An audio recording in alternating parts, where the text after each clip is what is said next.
Guys, welcome back to the Saturday Football Show.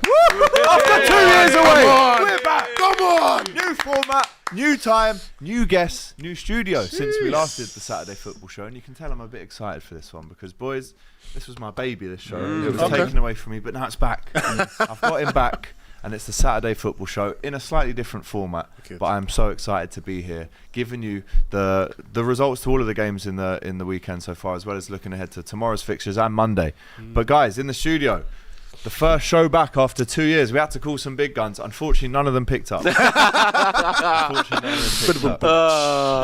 in the studio, making his Saturday Football Show debut, it's Nick. Thank you very much. Thank you very much. Might not be big guns now. It'll be big guns in a few years. Come on, bro. How are you, man? I'm good. I'm looking forward to tomorrow and Monday's game as well. But a decent day today. Yeah, we'll get all into it. Yeah. Thanks for having us. Of course, on man. the old Saturday Thank you for having me. Doyle, round of applause for him. Big up. Appearance on the show in maybe 2 years. Good to see you on again. I've missed this My show brother. a lot. It's been a great comeback. This. Yeah. We're When back. you said they were bringing it back, I was like, ooh, We are so back. slot You me know in, what they man. say? The Gen Zers? Yeah. We are so back. Yeah. We're so back. Saturday, it's DR Sports. It's the Saturday Football Show. Yes. And joining us once more on DR Sports, you saw him yesterday all over the transfer show. He's very happy because his team Arsenal have just won 5-0. It's Kwame. Five. Come on, man. Go on, drop it. I know you want to drop it. There it is. Everyone's dropping It's a bit of a The whole of North London's If you're dropping gonna do it properly. They're all Do it again. dropping it, bro. Go on, this is your moment. There you go. Come on, man. Come on. It's a shame you can't give it a hair flick. Yeah. I can do You've got to the shape back up. And he definitely referenced that in his celebration for the second goal. But guys, just in case you don't know what the Saturday Football Show is, yes, of course, we used to be live at 2:30, Doyle, up until 5, right? And we cover all those 3 o'clock kickoffs, the blackout fixtures, if you want to call them those, the ones that aren't on TV. But today we thought, right, new format, new show, new style, new bed sheets, new me. That's what they say, isn't it? New Fresh year, sheets, new me. yeah. So today and going forward, the Saturday Football Show goes live at 7:30. Why? Because we thought after the 12:30 game, we would have gone live in the past, would have done the 3 o'clock games, but then we go off air and we miss the good 5:30 game on TV. Yeah. So my idea was bring it back at 7:30. Just as people are hungry for that football content before they watch Match of the Day. Exactly. And we give you an hour to just review everything that's happened in the show on the day. You What need an it idea. sometimes. If you win or you lose, you just want somebody to talk to Instant. it about it immediately. Yeah. And you can do that by commenting So are on there videos. any Saturday Football Show OGs in the chat, right? Oh, Were yeah, you who with us remembers? in Who 2021, remembers? 2022 and 2023? Were you? Yeah. Let us know in the chat because we are back and it's beautiful to be here, Yes, right? yes. So smash that like button, get your comments in. How did your team perform today? We're going to be going through the Premier League games, as you know, but also touching on the Championship as well because, you know, on the old show we did League 1 and League 2. Sometimes we even did Conference damn. back in the day. Sunday So League, trying you to doing cover Sunday much League as well? possible. Absolutely. Well, not maybe next season. I'm not sure about this year. But yeah, guys, it's good to be back. Let's start chronologically then. Last night, West Ham took on Chelsea. It was the Graham Potter derby. Yeah. I mean, the start of the game, I was actually at a comedy show last night in Liverpool. And I've gone to the toilet, come back out, it's 25 minutes in, there was 3 goals already. Yeah. So talk to me about the result, what it means for Chelsea. Obviously, Caicedo, Enzo with the goals. You know, good performance. Esteval, good debut there as well. Definitely, you know, got bums off seats in that game. But for West Ham, that is an absolute battering at home. Where do they go from here? We'll start with West Ham and you, Doyle.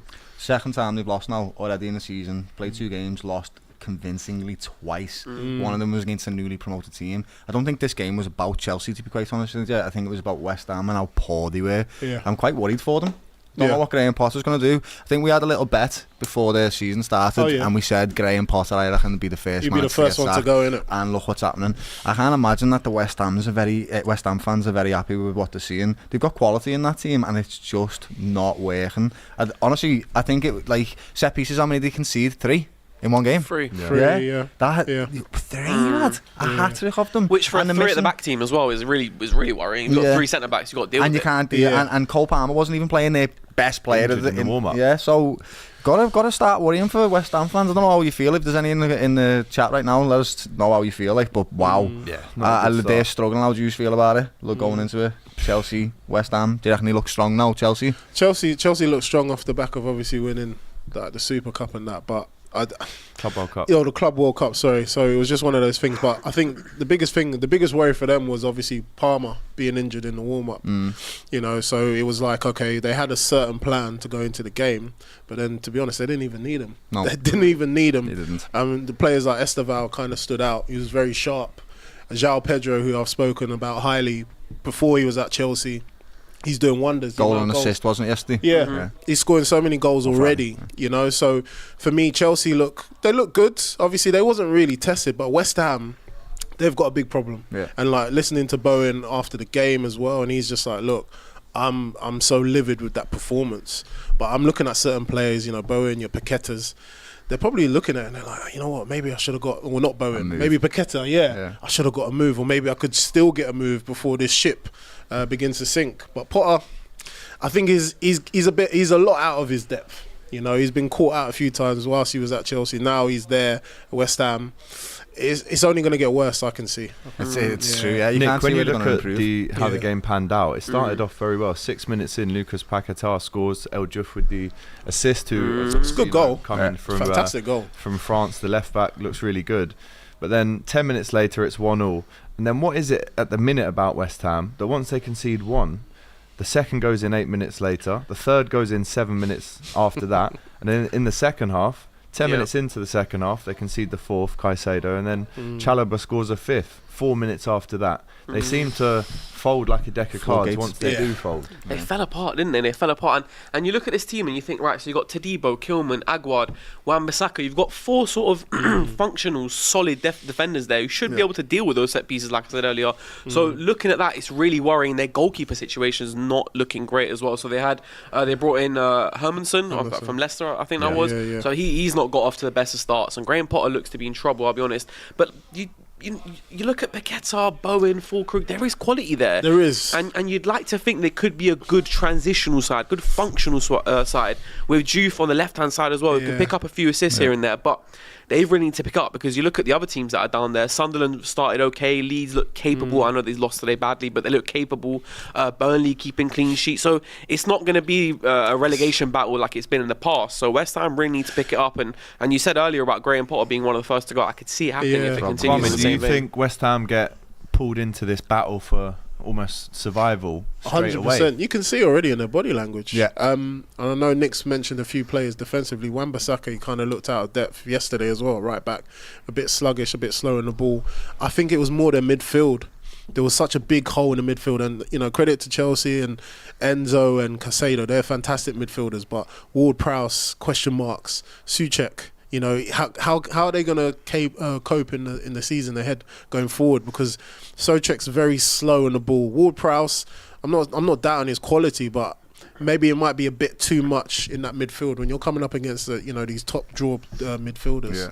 You know, so that's something that they need They to played a address. defensive formation yesterday as well. They had two in centre defensive mid, right? They had Prowse and Souček. Yeah, it's just no and legs. they're still conceding 5 goals. Yeah. They're Literally. already set up to not concede. So very worrying signs for West Ham. I don't think Chelsea fans should get too excited by it though, just simply because they did score 2 goals past them, and there's question marks over Chelsea's defence. No, they scored. I know they got one, one but was offside, they still yeah. nearly went up, and if that was, it was fraction offside, right? So Mate, I don't think he's to be too excited yet with that win. I have to say though, Esteval looks a talent. good, I mean, like we just watched good. Max Dalman. He looks a real talent, but Esteval, who looks obviously good. replaced Cole Palmer, didn't really look like they missed him much, to be honest. But I agree with Chelsea. I just think Tosin, Adebayo and Chalobah, for example, they're 2 centre-backs yesterday. 2 very capable centre-backs. But throughout the length of a 38-game season, you know, we were talking about them as title contenders before. Yeah, no. I think they need to focus on securing top 4 and making sure they don't fall into that battle before they can start thinking about the title. Yeah. They're building, they look all right, but not to the levels that was being spoken about prior, especially if Palmer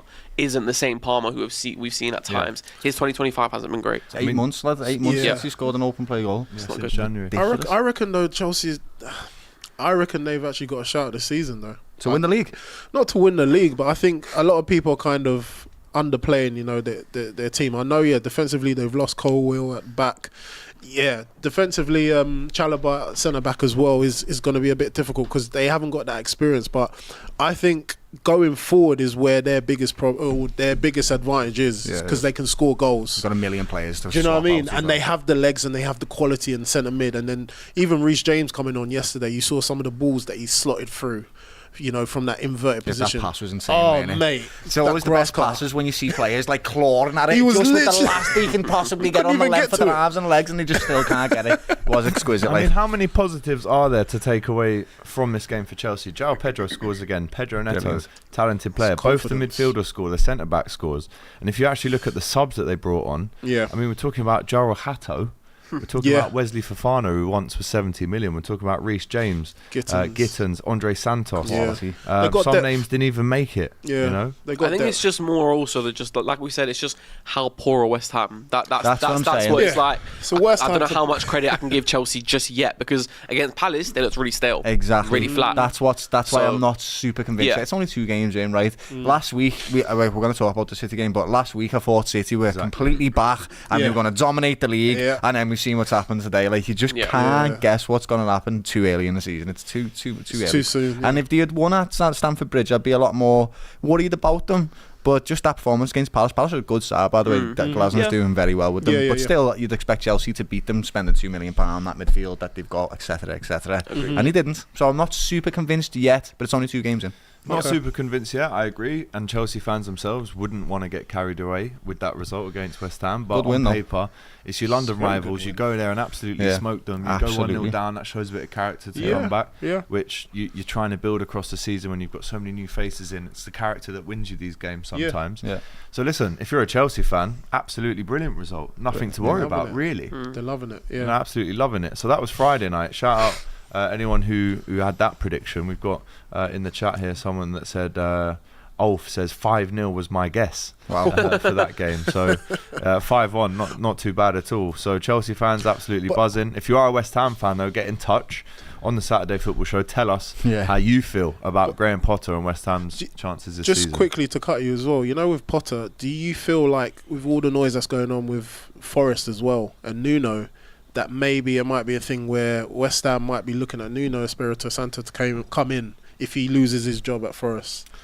How long has I Potter didn't think been there? about that.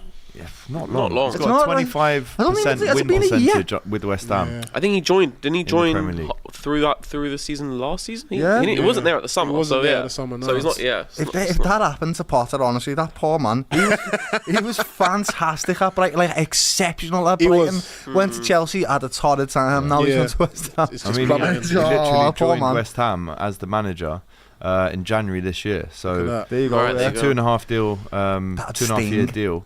But He how many replaced games has he Lopetegui, won? obviously. 25% of his games in quarter. the Premier League, I think he's won now. That'd sting that if he gets sacked. Do you I'm know sure what? that Considering the hype and the promise around this young English manager who's taken Brighton, you know, he's got the big move to Chelsea.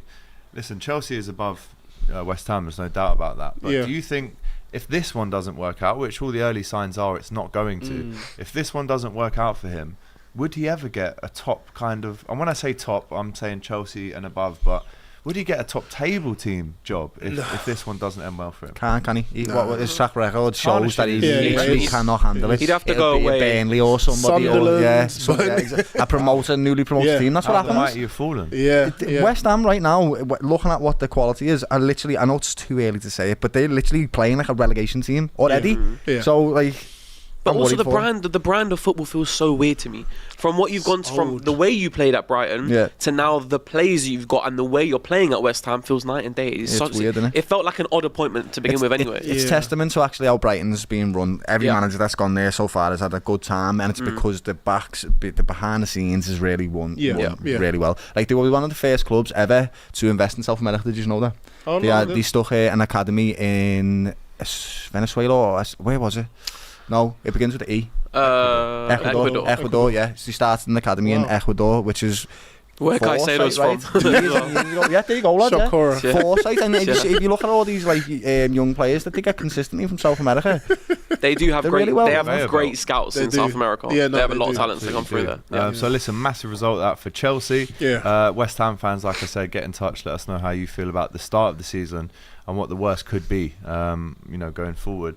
Yesterday it was Chelsea. This morning it was Manchester City versus Tottenham. I say this morning, it was the early kickoff. Again, the lineups, you were thinking, right, well, Spurs are going fairly conservative. They've got Sarr, Palhinha, Bentancur, fullbacks that will definitely tuck in as well. Kudus, Richarlison and Johnson. Richarlison in particular, he played well. Keeps his position over Dominic Solanke. Yeah. But that Man City team, let me ask you, all of you, this question, and everyone at home.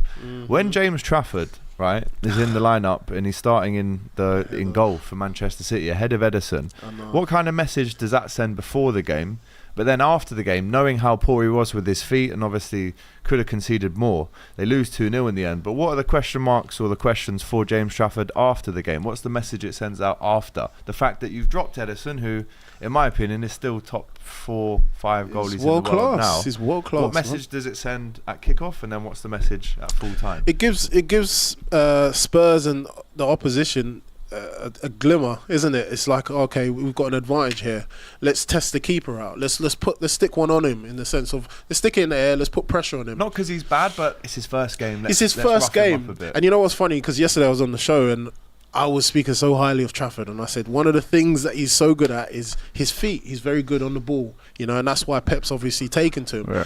And I think I was with Dylan. Shout out to Dylan, because he said, yeah, but his age, is he experienced enough? And I said, no, he'll be fine. And obviously, I guess experience kind of showed today. I know Pep, behind closed doors, Pep will kind of say, you know what, I'm glad that you tried to still play out from the back, but I mean, credit to Spurs, because they put a lot of pressure with Sarr.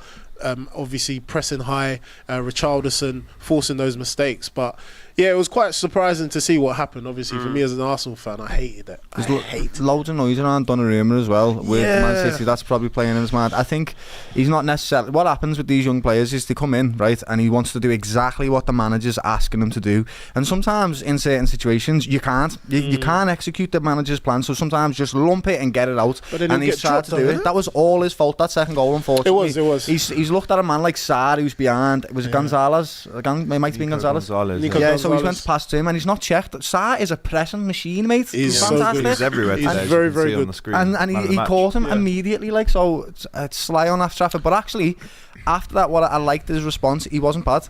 Usually made a few good saves. In a goalkeeper's world, if they make a mistake, sometimes I've seen it with Gyokeres, right? If he goes downhill and he just make mistake after mistake, he didn't. He picked himself back up and he was actually all right, and he made a good few saves after that as well. So I think he's going to be okay mentality wise. It's just, now can I trust my manager to do the right thing when I think it's the right thing, because there's Donnarumma coming in to replace me already. Like, you know what I'm saying? It's big mental battle for him, lad, and he's a young lad. So 22 years old. Guardiola after the game said James Trafford made a good first game and we decided for him to continue. When I take the decisions in the first part of the season for all the players, when you play 1 or 2 games, everybody thinks this is the starting lineup, this player is going to play. I learned for many years that with many games everyone will play an important. It's just today I decided for him to start. If you're James Trafford and you hear that, Nick, do you think is that today? A shot in the arm? Is that no. Why today, Pep? I think that's just Pep being Pep. I wouldn't overthink that from his point of view. The thing is, I think with this whole Ederson thing, I can understand why they're trying to sort of transition him out. Pep's kind of done this before, where he's got rid of players before they really dropped. Like, I think of Mahrez, for example, when he left, he was still a top player. So I can kind of understand. Then the Donnarumma stuff is like, all right, you bring in Donnarumma. I'm sorry, but Donnarumma's not good with the ball at his feet anyway. So if you want to execute what you're trying to execute, you're probably better off investing time into Trafford anyway. And the last point I'll make on that as well is that although it was a mistake from Trafford, the press from Spurs all day long was so good. I watched it back again after. At the point at which they won the ball back, there was 3 Spurs players in Man City's box. There was a 4th one running in as they won it back, and by the time the goal went in, Van der Ven was in the box as well, their centre back. So they were seriously like pressing high. Thomas Frank is a wonderful manager, and what he's great is at picking his battles. He knows which ones he can win, and he does that by meticulously studying other teams and seeing where the trigger points are for his pressing, because he's a defensive manager. But Tottenham flourished today under that type of style. That midfield is just full of workhorses, grafters, mate. And you've seen it. We talk about how poor Man City were at home. Maybe one or two. I mean, Haaland had a sitter with the head, maybe a couple actually. But we're not talking about 4 or 5 gilt-edged chances. No. And actually, as bad as Man City were today, and they were really poor, right, with the ball, without the ball, didn't really string more than 3 passes together, sloppy. you've got to credit Tottenham, right? Because the attitude that they came with was, we're going to run more than you, we're going to make it really difficult, and if we nick a goal, we're not exactly sitting back fully, like they're still ready to pounce on the counter-attack. But Kwame, what was the tactic today, do you think, that Thomas Frank went with to actually go and win this game? Because look, it's his first Premier League away game, and he's won at the Etihad. I think I'm not surprised, because obviously when I watched them against PSG again, I wanted them to get turned over, but defensively there was their structure, and as Doyle's saying, the structure in which Spurs are playing now is so much different to how they was before. And obviously attacking wise, we always knew that they like to play their little, as the expressions will say, champagne football going forward, but I think Thomas Frank has kind of re-established that whole defensive minded, that workhorse mentality, and he's got the right players for it. Obviously, we mentioned about Sarr, who's man of the match. Bentancur, obviously, he's just come back from his injury, and he's now 100% fit, which is good. Paulino in the midfield, but I think it's brilliant performance from him today. Really good. Even like with the finish, I looked at Johnson's finish. Obviously, Richarlison done well, but he kind of played it behind Johnson, and Johnson still managed to wrap his foot round it. It's so difficult to execute. But I think, defensively, Van der Ven as well. There was a turning point in the game where he made that block, a crucial block against Doku. Brilliant block. And it was a fantastic block. And I thought, last ditch. It's those games there when you're playing against teams and you see your centre backs doing that, you're like, it's going to be a long day. We're not buzz off it, the centre back. Yeah. Goal for them. Yeah, so I think it kind of stemmed from that PSG game where it gave them the belief. And I don't think that they were actually worried going away from home, because their results against Man City are always a bit dodgy in the sense that they get something out of the games. So defensively I just thought they were really good. They got so much experience now with Porro, Romero at the back. And then Spence, who's very, very quick. So even if you get past him, his recovery is so good. He's brilliant. Yeah, he is. You know what it is with City as well? I feel like it's still the same old story of last season in terms of physically they're being outdone again and again. Like you look at that midfield of Cherky, Reinders, Gonzalez versus Sarr, Bentancur, and Paulinho. The Tottenham midfield three were just stronger. They were just better in the duels. And they just outdid them. And like you said earlier, well, City just didn't create anything. And also another thing as well, I give Kudos a bit of credit as well, because he can give you a lot going forward. But in moments where it was needed, Pedro Porro kind of became that right-sided centre-back. Kudos was happy to drop back as a right wing-back and just cover that space there. So fair play to him as well. It's that defensive work. Today. Brennan Johnson with the first goal. Great. Again, you touched on it. The assist from Richarlison, stays on side. He is their preferred striker at the minute. I mean, I had Dean and Abby on here earlier. And I said, well, how long does this starting run for Richarlison last for? He was bought for 60 million 2 years ago. Another 60 million comes in last year in Dominic Solanke. But at the minute, with the goals, the assists, you can't really drop him at the minute. Nah, I mean, Brazilian international. Brazilian number 9. Number 9. I know. This is what I mean. He's not an R9, easy. but I always wondered why, and you're kind of seeing it now in his game. With his hold-up play, it's also his defensive work as well. Him getting back, and I think that's why obviously Thomas Frank has taken a liking to him, because he gives you a lot more off the ball as well as on the ball. Dog, any lad? He is. Even with that second goal as well, he's a nuisance. You think he's going to shoot, he drops his shoulder, then he's dragging it to the side. So he's a very good player. I think he's very underrated, but I think Thomas Frank will get the best out of him. So unfortunately, then, 2 things that we've learned from this game, and in my opinion, genuinely right, Tottenham are definitely going to be better this season. There's one of them. They're definitely going to be better. Thomas Frank is an exceptional football manager. He really is. He's going to get the best out of these. But also, don't be fooled just yet by City, because I've seen Spurs beat them in every single season in the last 5 seasons or something like that, and they went on to win trebles and Premier Leagues and all. This is a game that they lose frequently. I'm not really worried about City dropping off just yet. There's one, that's actually making honestly, a really just beat good them point. all the time, because Man City are kind of like not a slow starter, but it's like Pep has these first 10 games or so, or 8 to 10 games. He's kind of just fiddling like about. He fiddles. It's true. He tinkers everything. He changes. He's just like, it's fine. We'll catch up. And they're so confident within themselves that they can catch up to whoever's at the top. That's the thing that I rate about Pep. He's willing to take risks. A lot of players or a lot of managers would never do what he does. So that's why even the statement that he made, I'm not surprised he said that. But he's giving it to the players. He's saying, right, I'm giving you a chance, Trafford. Are you gonna let me down, or are you gonna step up? It's either that. So Yeah, it'll You be saw interesting to Shirky see. getting dragged 53 minutes. Yeah. There was no sympathy, Yeah. empathy there. Nothing. If you're not having a good game, You got to get be off. ruthless. Khan Kitsu says the last 2 games have reminded me that Richarlison genuinely has so much talent. I truly hope this season he's healthy and balls out. So Tottenham fans, how happy are you with that performance? And I think the thing that none of us have actually mentioned yet, in a roundabout way, 2 games for Tottenham, 2 wins, 2 clean sheets. Yeah. Burnley was a Which first. I think Considering last Burnley season, was yes, the first yes, one. it's Burnley, but City away clean sheet. Also, though, that one was Spurs. I've seen Spurs do this before, though. Like when they start really well. Don't get me wrong. I agree with what you under said because Ange, Thomas Frank is a different manager. I expect him to be more consistent. But I have seen Spurs start electric have. and then Yeah. fall off. Yeah. And also, last point I'll say as well is Rodri's going to be massive for whatever City do. If he comes back even 80% of what he was prior to the knee injury, Yeah. they'll Listen, be some player, alright. but the Yeah. back 4 still there's Yeah, holes in it. I agree. It's a porous I defence agree. at the minute. So Rodri's listen, 29 and he's had an ACL injury. Who? Rodri. The lad. Yeah, but so did Van Dijk. So did Van Dijk. Yeah, but he's playing completely different. No, roles, I know, like, I know. That Yeah. CDM role demands Yeah. physicality. I agree, You've I got to agree. be an Turn, you've got engine. to Yeah. And I up and down. just as good of a player as he was, can his body do that? I get it. I don't know. 29 years old is old for that type of injury in my Might need opinion. a bit of cover. Yeah. Yeah. all right. Well, infamous Akla says City's defence is dead. The same defence from last year, a year older. A leopard ain't changing its spot. Same old with City. So Yep. Tottenham brilliant, Man City poor, or 2 things can be true at the same time. Yeah, they Let us can. know what Yeah. you think Yeah. in the chat. Next up, a massive win this in the Premier League today. Their first win under new manager Keith Andrews. Brentford 1, Aston Villa 0. Uatara with the Yeah. goal, and I saw it as a really good finish. Finish. Early-ish goal. Kelleher with some really strong saves to keep out the likes of McGinn and Watkins, going back to his old club as well. A poor start for Aston Villa. If you look at the paper results, and a 0-0 and a 1-0 defeat. I mean, if I didn't choose Arsenal for final one standing this week, I was going for Villa. So in the end, I'm glad I didn't. But if you look at the team, Kelleher in goal. I'm a massive fan of Nathan Collins. I think he's a great centre-back, only Yeah, 24. solid. Van den Berg obviously came from Liverpool. Lewis Potter's tidy on the left-hand side. Jordan Henderson started today. Kevin Schade.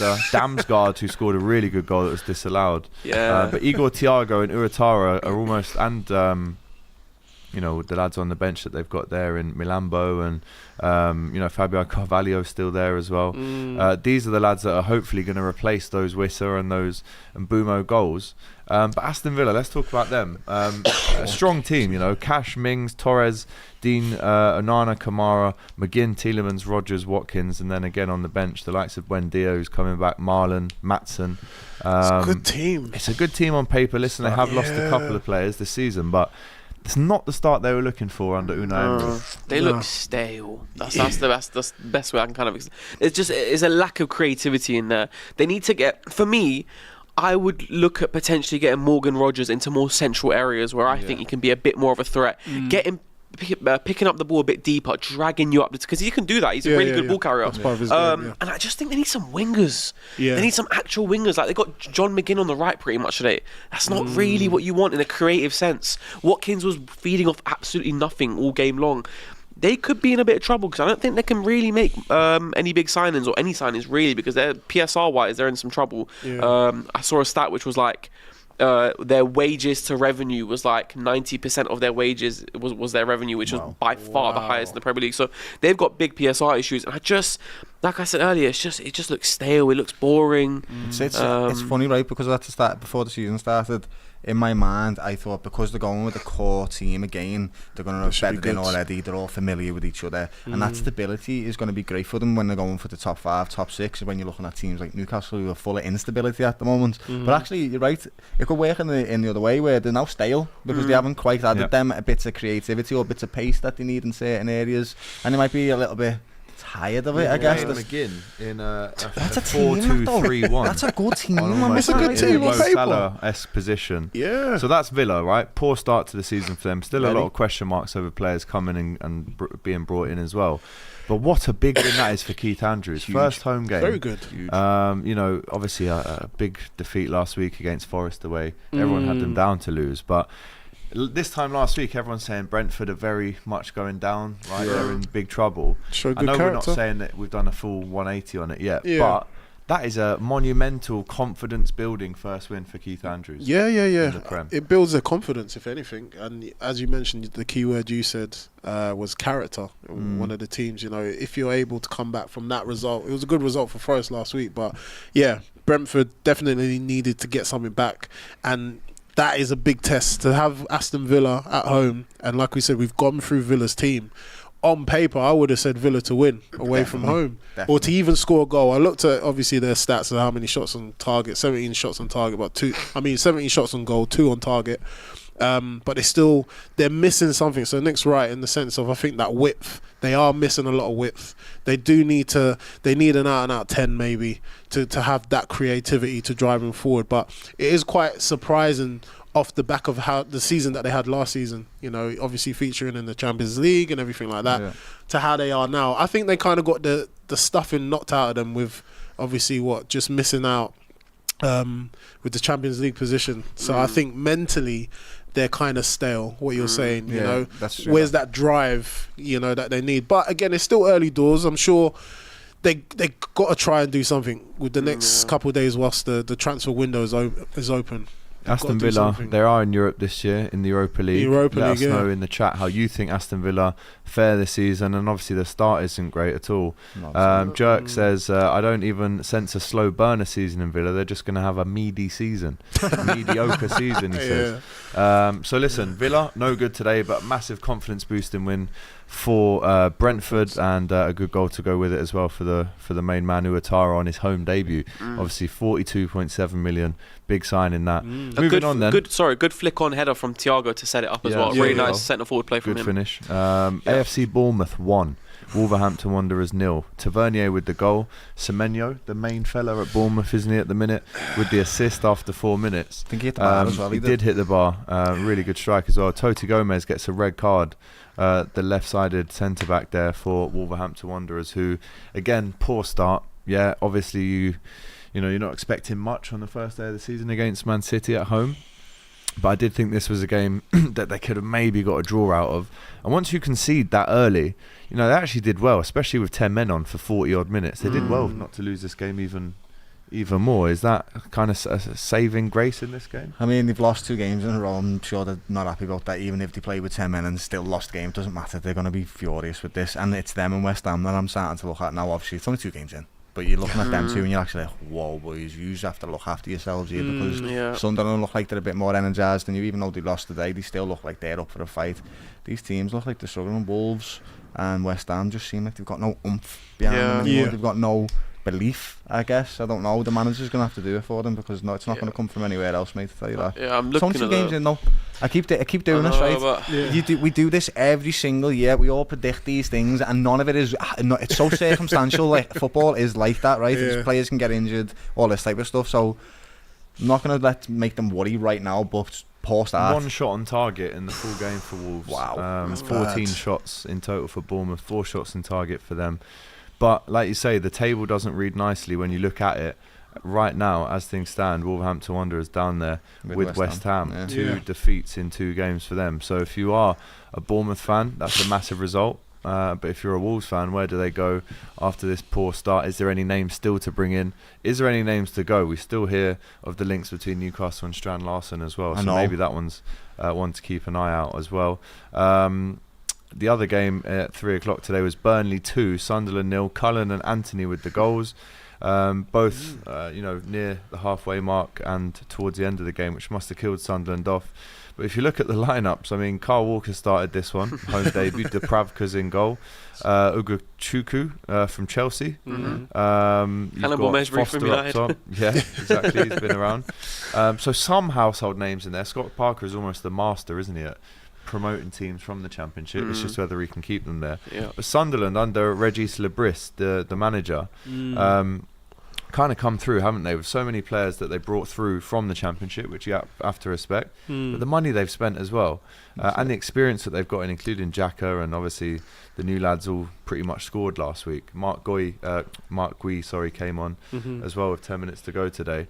Just a bit of a humbler, this one. I mean, Burnley needed the win as well, so it's no skin off their nose. But for Sunderland, after such a high. emphatic Yeah. Thursday. Is this just a little reminder to say, look, you're not going to have that every week? Yeah, nah. Little It's, humbler. it's definitely a football's a humbler, as they say, isn't it?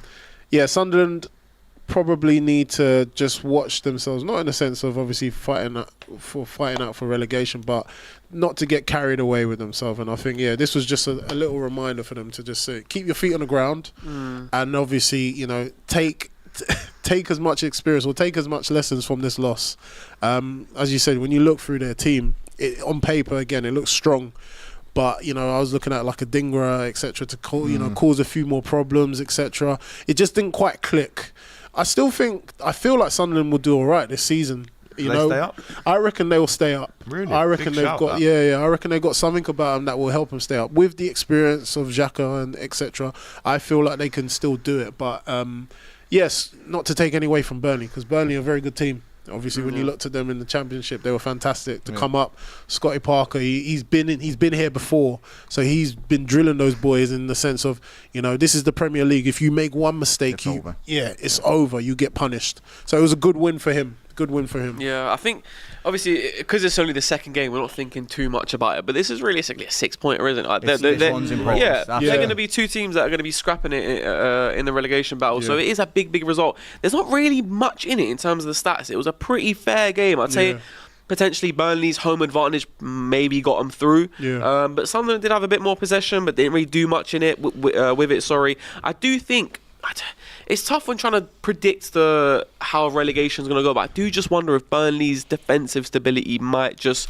I like the Bravka lad. I think a good defence starts with your Yeah. goalkeeper. This is what I was talking about with Chelsea earlier. Goalkeeper. Sanchez, for me, is not a great goalkeeper, in my opinion. That which He's a doesn't give weakness, the defence much confidence. league. But I think the Bravka is genuinely a brilliant little goalkeeper. I think he's a good buy for them, and he's going to give that back line some confidence in the Premier League. Like. Kyle Walker gives them a bit of experience as well, a bit of 100%. know-how. Definitely, he's one of those. So definitely, lad. So the shots on target, 1 for Sunderland, but 2 shots on target, 2 goals for Burnley. So that clinicalness. He scored a third as well, actually, lad. He Is, scored 3 in that game, but one of them was ruled out because he bundled the fella over. Both of the players assisted each other as well. Yeah, by the way, get the likes up, people. Over 2,000 of you watching. Wow. And let me have a please. live check. 617 likes.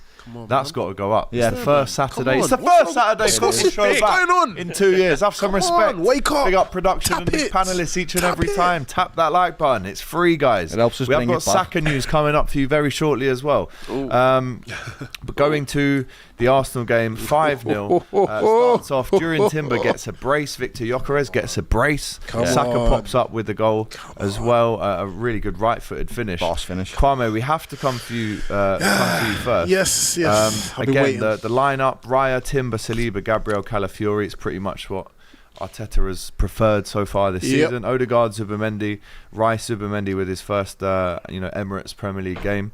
Saka, Gyokeres and Madueke. Now, maybe that isn't the out and out 3 that you go with. Eze's just come in. He was announced today. Beautiful reception that he got when he was walking out. I have to say, 100%. Arsenal smashed it with the video. It was cool. It was beautiful. I was singing along with it. I was singing along to it. Ian Wright sitting on the chair. Whenever you want an emotional kind of feel-good video, get Ian Wright. Ian Wright. I thought they were going to go the complete opposite way and get Sol Campbell in. Get him to hand him. See, I would have liked that. I would have liked that. That would be good. That would be different. It wasn't Sol Campbell betrayed to Spurs. As he played for Spurs, he was just the dipped his captain of soul. Yeah, but it's still a bit of a... Sol Campbell I was know. evil what he did, lad. As he just dipped his toes in the water and went, only messing. Like, that was different, you know what I mean? But it was an emotional day for the Arsenal faithful. There was something special about that moment as well, Eze coming out before I get into the game. Big boost, isn't it? Yeah, it was. I haven't seen it. I was mentioning it to Cecil yesterday as well. Shout out to him. I haven't seen a player come into the Emirates like that and get that kind of reception. The only time I felt like that, and I'm not comparing them, I'm just saying, is when Thierry Henry came back and he scored against Leeds. I think it was the FA Cup or whatever, or the Carling Cup. But it's that jubilation. It's that the emotions that was within the Emirates. I wasn't there, but obviously I watched it in the sense of we were so happy, and you saw his face as well, and you could see he's worked his whole career to get back to this moment. Great story. It is. It's a fantastic story. It's a fairy tale story. isn't it? Fantastic Fairy tale. story. So many positives to pick out of this game. If you're of an Arsenal persuasion. Pretty boring first half, I'll be honest. Leeds did well to stay in the game at only 1-0 Nah, they right done up alright. until when Saka scored. Timber gets that header, really good header. Really good. Yeah, good Great header. cross. Set piece again. FC. Yeah. Stoke Do you City like, FC. do you like that? Yeah, no, you know what? It's one of the weaknesses that we always had in our past, and now we've turned it into an ultimate strength. Now, a lot of the opposition, they kind of cottoned onto it last season, and I think Arteta's obviously, with the work of the coaches, they've come back with different plays, and I said this is similar to how NFL plays, NBA, where each set piece is different. The players, how they organise themselves, and they don't know what to do. And even with that first goal with Timber, he was kind of ghosting at the back, and then they all kind of moved in one movement into the centre of the goal. And Timber, one of the smallest men, got the header. So it was a fantastic header, that one. I think that finish from Saka was incredible as well. Is that one of them where the keeper doesn't even have time to react before he's looked at it? It's past him. Yeah. Like, Just Doesn't it was expect so him to quick. shoot on his right foot. So probably quick, as well. but 100%. there's so many times I've seen Saka on that right with his right foot. He's so deadly just as much as on his left, but on his right as well. And it was a fantastic finish. That kind of was just before we went into half time, so it was perfect time to score a goal. 2-0. But I think the one that we was all waiting for was the Gyokeres goal. And it was in an open play, and it was Suarez-like people. That's right. I said it. Yeah, just like Where's he Voldemort going or with whatever. this I'm one? saying it, Suarez. In the sense of when I used to watch Suarez, world-class player, by the way, in the Premier League My for opinion, Liverpool. one of the best number 9s of all time. 100%. Yeah, like but ever. Top 5 ever. no, 100%. 100%. No doubts about it. But what I'm saying is, I used to watch Suarez get the ball from that same position, and he would kind of jinx his way in between players. It'll be pretty as well. It's He might never get the luck pretty. of the draw. Exactly. Bounce. And that's what I'm saying. It's a Suarez-like goal. And that's what Gyokeres gives you. It was out of nothing. The amount of times I've seen Martinelli get the ball on the left-hand side and he'll end up cutting back and passing it. Now we've got a player who can give us something out of nothing. And, those games we would have just won 2-0 and we'd just be like, oh, yeah, it's a set piece. Yeah, we've got 1 or 2 goals. But now we've got a little bit more extra. And I think that goal is going to leak in more goals for him. I think he's going to get so many goals this season, honestly. I think he'll get more than 15. Nick, Yeah. a lot More than of 15. people were saying when Gyokeres joined, he scored probably 90% of his goals against teams in the lower half of the table. He gets 2 today. One's a penalty, clinical. The first one, again, bully, kind of a flat track bully kind of goal. Yeah. Just forcing his way through, cuts back Great into the finish as post well. instead of going across. But we saw his performance, and listen, he wasn't great at Manchester United last week. But are Arsenal fans bothered that he will score a hatful in these kind of games, but maybe it won't click for him when he's playing against the likes of, the Uniteds, even though they were poor last season, but the Van Dijks and...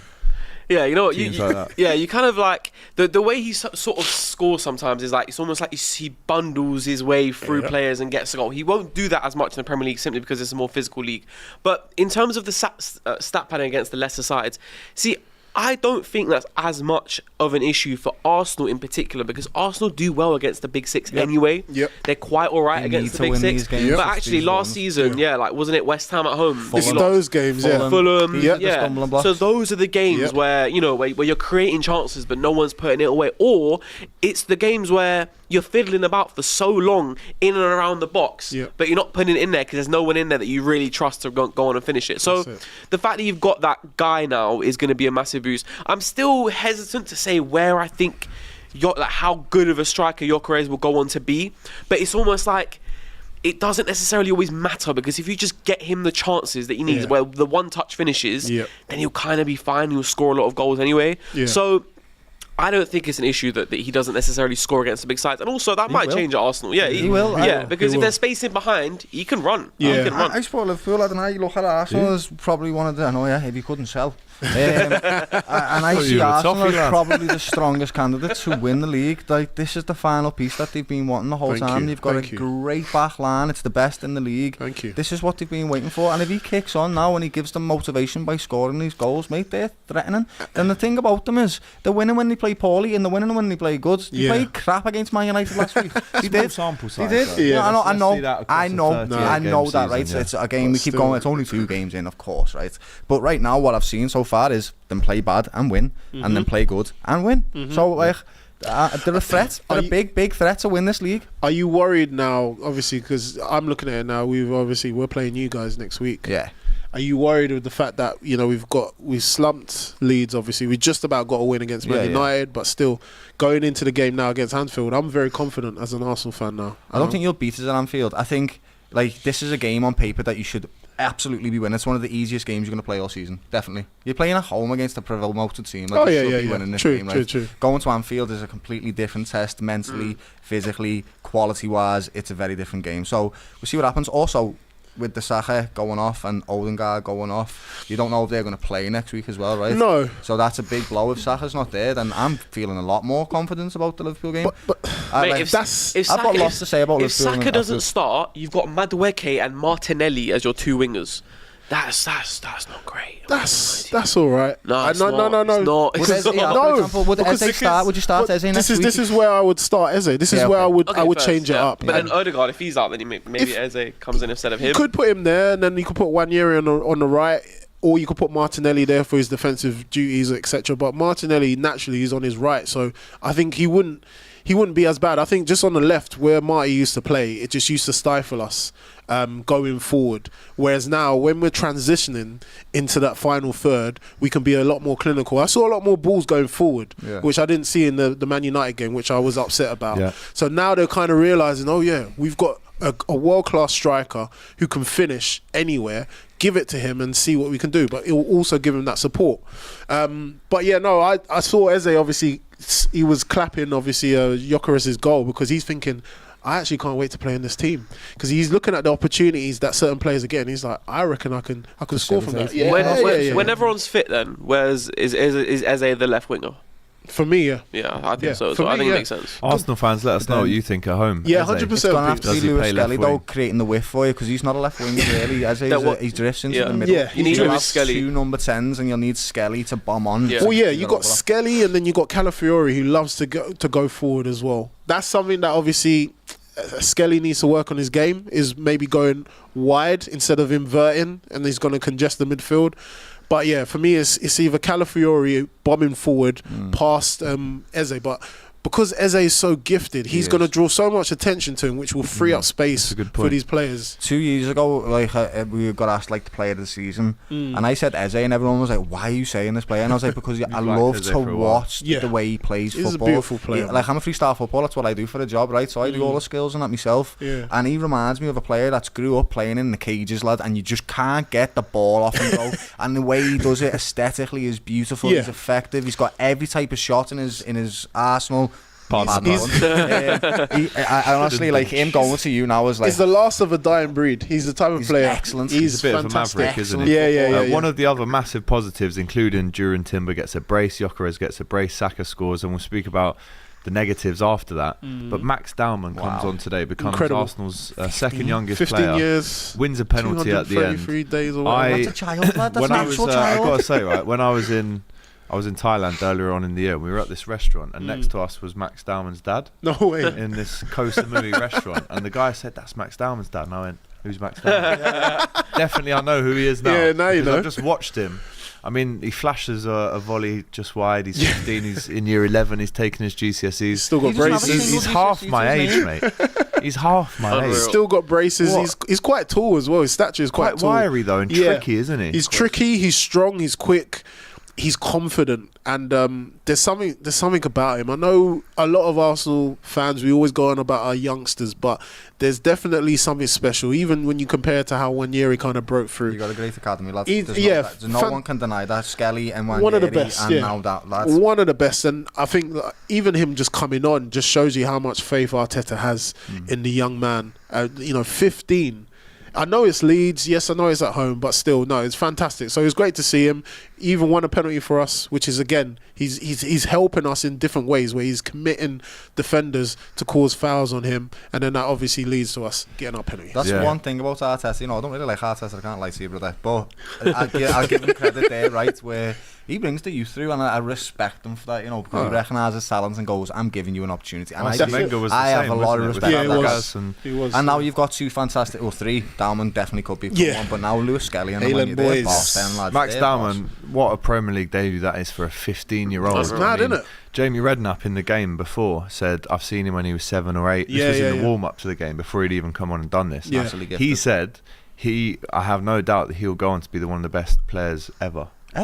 He said one of the best Premier League players ever. Wow. To be fair, how many 15-year-olds do you see come in the Premier League and that. look part? I mean, we were saying Last in time, the game that one of Ranieri, the Leeds fullback gave away a foul, and, and you can see straight away. He's he was saying- 15, lad. No, lad, he can't get past He was me. pissed. And Just even have to another nick thing it. as well, we were saying before the show, that ability to stop, slow it down, Yep. wait for the Pause defender to shift their weight one way or the other, and Yeah. then go, and he's Pause gone. Zip. And he's so tricky that he's got such quick feet that you just can't get him. He's a wicked player. It's this modern hook technique in it, lad, where Yeah. they go like I can't explain. They drop the shoulder Quick one as way, well. but Yeah. on that way, Yeah. it's too late. So listen, great news for Max Dowman. Yet another pod says I wanted Max to take that penalty so bad. We said that. Do you know what we Amazing, said that? But then it I makes think sense you give it to professionally to give it to Oh, Gyokeres. yeah, you've got But to. it would have been nice to see young Max have a penalty Yeah. chance. on his debut. Simp for King Salah says it makes me sick that people compare Saka to Salah. Kwame, we need Rodrigo ASAP after Saka and Odegaard out. That's what I wanted to talk to you about now, because on Arteta, He's quotes itching are about wants him, that. innit? He's itching about that. quotes type of really thing. wants him. and he says on Bukayo Saka, he says we have to wait to understand how long he'll be out. I haven't spoke to the doctor yet, but for Bukayo to come off, it's significant. He also He's says fine. he felt something on his hamstring. I don't think it's the same as the previous injury. He does it all the time. Does it all the time. He has done this before. He does it all He the has done this time. before. Touch Will he miss the Liverpool game now with a hamstring injury?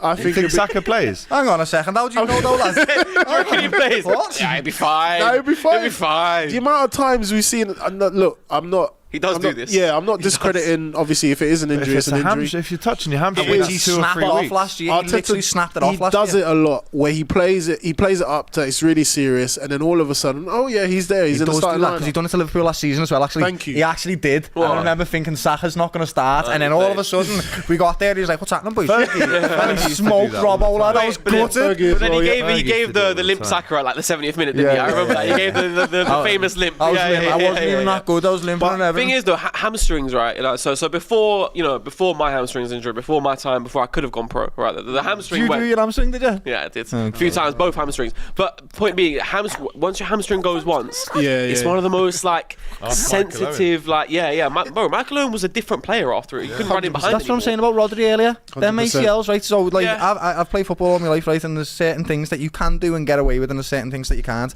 You can't do your heel. If you do your heel, that's going to be a big problem. If you do an ACL, it's a big problem. You want to do things like your MCL, which is the big, thick ligament that can repair nice and easily, lad. These little hamstring ones and intricate muscles, lad, he didn't just tear it. It wasn't like a grade 1 or 2. He ruptured the thing, like a complete snap. And you've got to understand, these boys, lads, whatever, they've worked their whole life to develop these fibres in the legs, right, to become this elite athlete. So they've got short or long or whatever you want to call 100%. it, right? And now he's got to build that up again, that resilience, that strength in that muscle. It's believe me, it's going to be a thing this season. No, It might 100%. not. It might play on Sunday, but it's going to occur again. Yeah. This is massive, and it's the same way now. Is Havertz is out injured, but I don't know if it's his hamstring. But he done the same thing. Well, the Agate kind of, I think they said it was his knee. To be They fair, said So there was a wasn't- loose. There's loose Yeah, parts with of. Havertz, it was his knee. But this is his the problem. It can cartilage. lead to other It was things, that yellow right? card Yeah. late on in the game. If you've got imbalances in your legs and your muscles, whatever, it leads to problems in other areas. Your legs, places your more back, and stress. everything else. Yeah, honestly, places more Luke stress. Shaw, he had that clean leg snap, and ever since then, that same leg, he's hasn't had been the same. constant problems. But listen, that is a massive result for Arsenal. Leeds 5-0 at home. Yeah. Brilliant goal difference as well. But for Leeds, not looking good after the their big win table. on the first day against Everton. They have now heavily been defeated today at the Emirates. Looking at tomorrow, it's Crystal Palace Forest at 2 o'clock, which has now almost become the Cass derby, right? That's a great The game. Court man. of Arbitration of Sport derby. That's a fantastic Palace, we football heard them last week at Wembley Yeah. saying F Marinakis, F UEFA, F John Textor. So this Really one's was, got a lad. bit of bite was. to it. Can I get a score prediction, please, lads, for this Ooh, one? I like this game. At you know. Crystal Palace, this I one as like well. this Palace. game. Bear of in mind they football. played Thursday night. They won against Fredrikstad 1-0, yeah. 1-0. I rate Palace. I think they're going to win. I'm going to say 2-1 to Palace. Oof. I like Palace, mate. They're Yeah. playing well. They're a good team. Can you rule out Chris Wood though? No, you can't. That's what he said. The I one thought goal. we'd say that by the Yeah. way in 2025. Yeah, I me. reckon 2-1. Mateta scores. 100%. How will life after Eze be for? It'll be Crystal Palace? fine. I think they're quite professional. Glasner obviously came out and he said, "Look, Eze done so well for us. He was a professional. He gave everything in the shirt. Wish him well, but." there's more to life than just Eze, and they had to do it for Zaha. They've had to do it for. I like that approach. Do you know you should take notes? Newcastle, take notes, lad. That's classy. It's true though, isn't it? It's true. Just get on with it. And I think Crystal Palace, they always unearth these talents nowadays. They'll probably find another one in the next year or so. Yeah, they've got that Justin Devaney, who the Northern Irishman, who slotted away that pen against. There's a reason why I love Palace, lad. Palace had the Desmonds. You know what? 3-1 Palace. 3-1 Palace. Let us know in the chat what you think. We've got 2-2. We've got 1-0. Chris Wood will I don't mind smack 2-1. again. Yeah, that's a 2-1 as well. Forrester bogus away. 2-1 Palace, says Douglas. Maybe. Bogus is a funny word. After that, it's Everton Brighton, the very first game at the Hill Dickinson Stadium tomorrow. The Hill Dicky, lads. Yeah, Everton. It's like a nice stadium. One of our best mates, Jack's going. Yeah, isn't yeah. He's going. I don't see any light for Everton. Honestly, mate. I can't see the light for them. And it's not because I'm trying to be biased. It's because they're not very good. Yeah, well, that midfield is going to be Tyler Diblin. Diblin just got in Diblin's decent. I've seen that. He got him for like 40 mil, was it? Kieran Dewsbury Hall in there as well. They I haven't made some actually signs. think Thierry Everton will be Barry. good. They'll be alright. I think Everton will have a good season. I saw, obviously it's pre-season, but the pre-season game they played against us United, they just looked so well drilled. Proper, just a functional team. You know what I mean? Like, they won't do anything. They won't do anything too crazy, nothing too imaginative. Yeah. But they'll just get goals through just the normal sort of David Moyes way. The same way David Moyes got West Ham to the Conference League trophy. I reckon we'll get that same kind of football, Nick, with a bit of Grealish, with a bit of quality there. That's what I was going to say. Grealish makes his home debut tomorrow. After Everton, and let's have it right, they did get kind of robbed at Leeds on Monday night. That was not a pen? I think it was a pen, but I think they've been almost made an example of, because we haven't really seen that given every single. I mean, yeah, it's not consistent enough, is it? That is clear enough. It wasn't like the one where Bournemouth slapped it playing volleyball. Like, but to me, like, he's leaning. I know he's put his arms behind his back. That was basketball. That one, lad. That was volleyball. That was basketball. That was in the past. The past is the past. He's leant towards it for me, so I think he was a penalty, lad. He's leant right towards it. He's trying to get his body on it. I know he is, but unfortunately, it is his bloody hand. Creatively in that game, they offered little to nothing. But because it's the first game at the new stadium, I think they'll win. How can you not back Everton in this game? It's going to be rocking. It's going to be rocking. Gotta be. Quite literally, because the stability of the building isn't great. I actually went past it the other day, and I said, "That's a nice Tesco's." Oh no, it's Everton's new ground. The Dick and Dom Stadium. Is that you just being? We're being biased. Definitely. I've seen it. The fact that it's obviously next to the river and stuff. Yeah. Well, it's nice. I'm being facetious, lad. Actually, because at the start of the season, I said there's 3 teams that are going to be better. Tottenham, Man United, and Everton are going to be better teams this season, and I did say that. So let's see what they play like in this. Prediction then. 2-1 Everton again. 2 on the Toffees. 2-0. Who gets the goals, Kwame? Grealish. On his debut. Yeah, I reckon he will, Njai. No, not both. Njai was a good player. He's very good player. Yeah, very good player. Silky little I reckon player. Grealish. You were getting an assist though, Grealish maybe, but yeah, I think 2-0 for me. 2-0. 2-0. I go What do you reckon? 3-2 Everton. Ooh. Little classic on a Sunday. Yeah, Got a little story about Njai, by the way. Where he grew up in London, in Sutton, like when he got about 14 and that, and he played for a team called Jollof FC, where I just thought was excellent. What an excellent name Jollof that is, lads. FC. That's a great name, isn't it? I was like, and he had all the branding and everything with it, and like it was excellent. What score do I think it's going to be? I think it's going to. I said 2-1, lad. 2-1 to the. That was a side mission. I'm just like, that's so cool. That's a good side mission. Cool name. I like it. No, I like it. I'm going to go 2-0 Tarkowski and McNeil. Proper Everton. Proper Everton. McNeil screamer with his in the chat. What have we got? 2-1 Brighton, 2-0 Brighton in the chat. Arnie says 2-1 Everton, 1-0 Neverton. New stadium out. Says Douglas. Of course, I call them Neverton all the time. AGT has said the same dead Tesco joke all week, says Yeet. Thanks for watching all week. Everton fans are quite a special breed. Thanks for watching every day this week. There's only 2 versions of Everton fans, lad, and one is the most emphatic, oh my god, I'm so scouse, no one else is as scouse as me, lad. And the other one is so apathetic, I don't care, I'm just going to have a day out because I'm so used to watching crap with Everton, which is Jack. He's just like, it's just a nice day out. He's our favourite toffee. I love Jack. Like, yeah, we should. Love him. Reasonable, yeah. We're rubbish lads. Yeah. And then you're like, you want to cook them, but he's like, oh no, we're shit. And I'm like, fair enough. Fair play, buddy. Yeah, There's others, you get in certain cabs in Liverpool and you see the little swinging little, what's it called, air freshener. Yeah. And you think, oh, don't even. And bother. you'll be like, Liverpool lost 2-1 this weekend, didn't you? And you'll be like, you lost 5-0. I know, lad, but Arnie Slotty's got to go. Lose just one more of them, lads. Oh, hey, lads. You know, because the Everton are toffees are weird coming, side. lads. But Tarkovsky scored that winner against you, didn't he? We beat you No, it was a 2-2 draw. at Goodison, lads.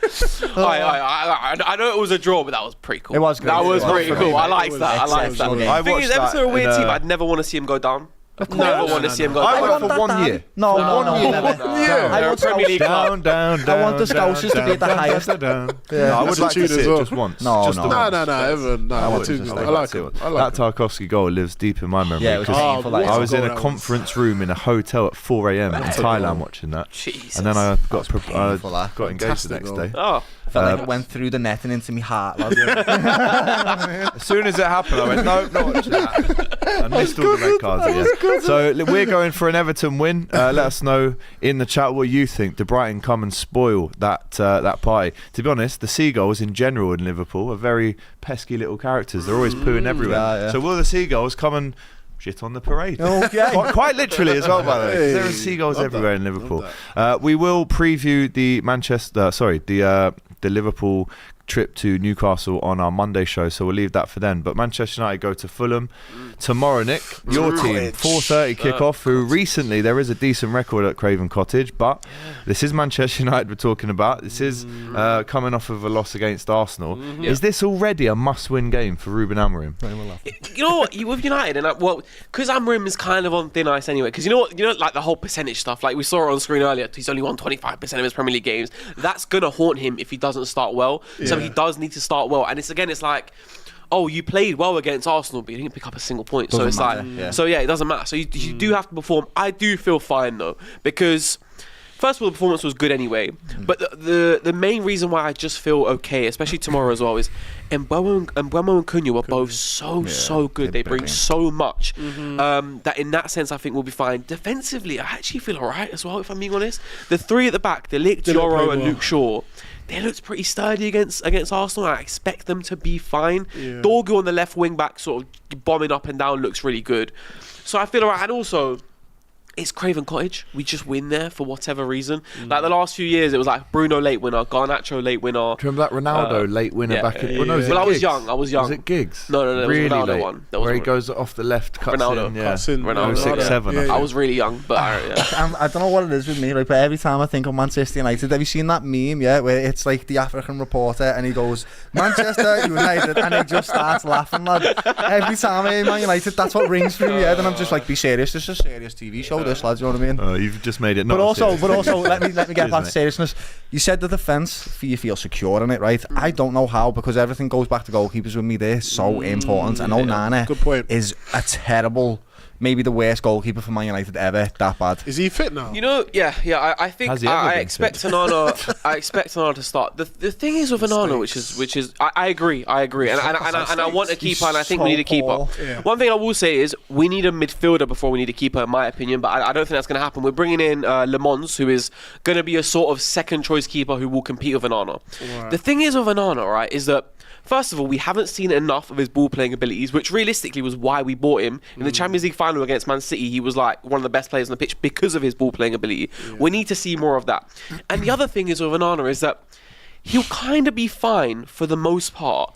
And then he'll just throw 5 in his net, and you're like, "What are you doing?" Literally throw like them he in, will though. throw, bro. The games, Bartez. the Champions League campaign that he had when he first came to United, there was so many blunders, It was including incredible. 2 against Galatasaray. Incredible. The same I Ziyech loved free it. kick, free, the same Ziyech free kick he let in the same exact way, Yeah. back to back, and you're just thinking, "What is going Okay, on?" so the alternative is Bayern Deer, who obviously No. had a shocking game last week. So who do you want in goal tomorrow? Onana. Onana. Must be But I think desperate. they're just as By bad. far. I just think they're Must be just as desperate. bad. No, Onana's better. They don't Onana's command Who's their going to box. score the goals for United tomorrow to win this game?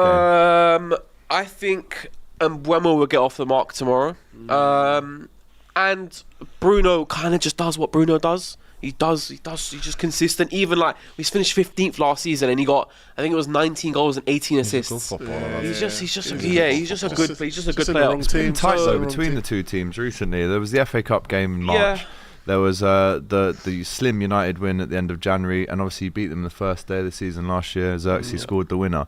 Can I get a score prediction For this one, 4:30 Craven Cottage, and then after this we have FCM live on DR Sports tomorrow. I went on United View earlier this week and I said 3-0 because I was feeling positive. And now it's Saturday. What are you thinking? I'm gonna be a bit more humble. I'm gonna say 2-0. Why not? 2-0 Manchester Yes. United. 2-0. Well, in that case, I'll go 2-0 Okay. To Fulham. Look at that. to Fulham. I'll do 1-1. 1-0. 1-1. Qualms? I'll do 2-2. Nah, you don't need to rate us, 2-2, man. bro. Why? Show us. You're playing away from Rate home. us. You're playing You away don't from need to home. rate us. Definitely Full don't. of blunders. Definitely don't need to rate. Tranquilo. We'll be alright. We'll be Cunha, alright. I think Cunha will score. you I get think top Cunha 10. will get a goal. That's- Yeah. babe. Let us know what you think. Manchester United go to Fulham tomorrow. We've got 2 on United. We've got 1-1. We've got AG Troll from Yeet in the chat. Very good from you, sir. Just a quick roundup of some of the other big scores in the Championship today. Leicester City went away to Charlton, and Fatawu scored. If you haven't seen this goal, guys, Ooh, I need to see go it. and watch it. I mean, the power that this one, it almost breaks the net. Serious. And he cuts in on the left-hand side, and Okay. it's a goal good Excellent enough to goal. win any game, let alone Championship. That could win a Champions League Nice final. shirt, Leicester. Do no Nice sponsor shirt. on it as Yeah. well. So that's a big result for the Foxes. Blackburn winning away at Hull City 3-0. Rovers. But the standout result is Frank Lampard's Coventry Whoa. City 7, Queen's Park Rangers 1, and the goal that QPR scored was in the 91st minute. Hadji Wright with 2 as well for Coventry. The Sky Blues are playing up under Frank Lampard at the minute, and also there's a 2-2 draw Wrexham and Sheffield Wednesday. Kiefer Moore scoring 2 goals in the Championship, which is pretty much I think his level, isn't it? Yeah. With all due respect to him.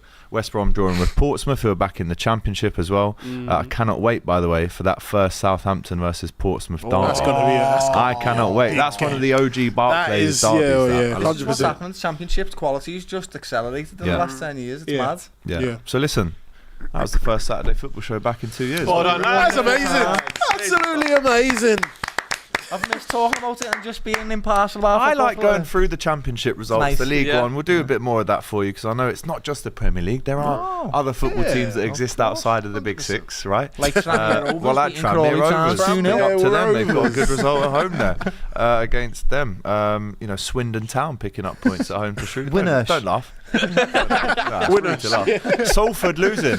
Hold that, Gary Neville. We will say that. That's all good. So right, guys, as I said at the start of the show, we'll be back every week now, Saturday, 7:30. Put it in your diary. This is the kind of hour-long show that recaps everything that's happened on the Saturday in depth, obviously, and then we look ahead to the Sunday game. Have a little laugh with you guys in the chat as well. So I'm really happy with the first show. Thank you for coming on, Quams. Hey, cheers, man. Doyle, Thanks for having me. Nick, Thank you for having me. guys. You're part of history today. Yes. Yeah, first one back in Oh, 2 good years. one. So we love to see it. So guys, I hope you've enjoyed it. Smash that like button on the way out and join us tomorrow. We have a FCM special at 7. That's live, and then obviously on Monday we go back to the 12:30 show. But from myself and all the boys here in the studio, Saturday football show 1 tick. We'll see you next week. All the best.